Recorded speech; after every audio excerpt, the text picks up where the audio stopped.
శ్రీకాకుళం జిల్లా ఉద్దానం విమానాశ్రయం నిర్మాణంలో ఎవరికీ అన్యాయం జరగనీయబోమని, భూములు కోల్పోయే వారికి ప్రభుత్వం నుంచి పరిహారం చెల్లించి న్యాయం చేస్తామని కేంద్ర మంత్రి రామ్మోహన్ నాయుడు హామీ ఇచ్చారు. విమానాశ్రయం ఏర్పాటుపై మందరం మండలం బిడిమిలో రైతులతో ఆయన సమావేశమయ్యారు. ఎయిర్పోర్టు కోసం భూములు తీసుకుంటే వాటిని నమ్ముకున్న తమ బతుకులు నాశనమవుతాయని, ఆ ప్రతిపాదనను విరమించుకోవాలని రైతులు కోరారు. ఎయిర్పోర్టు నిర్మాణంలో ఎవరి స్వార్థం లేదని, నిపుణులు పరిశీలించాకే ఈ ప్రాంతం అనుకూలమని వారి సర్వేలో తేలిందన్నారు.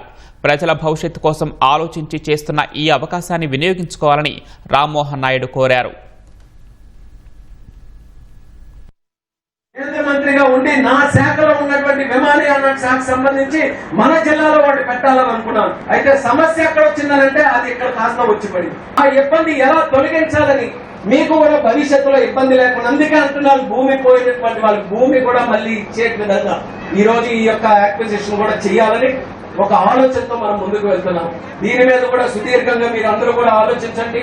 ఎవరికి కూడా అన్యాయం చేసే పరిస్థితి ఉండదు అని, మన పిల్లలు అందుబాటులోకి వచ్చినప్పుడు మన తల్లిదండ్రుల దగ్గర ఉండి మనం పనిచేసుకుందాం, మన కుటుంబం పాది అందరూ కూడా కలిసికట్టుగా ఉందామనే ఆలోచన రావాలని ఈ రోజు ఒక ప్రయత్నం మా తరఫున చేస్తున్నాం. దాన్ని గౌరవిస్తారని, మేము చెప్పినటువంటి మాటలు కూడా సుదీర్ఘంగా మీరు అందరూ కూడా ఆలోచిస్తారని మీ అందరికీ కూడా ఈ సభ ద్వారా కోరుకుంటున్నాం.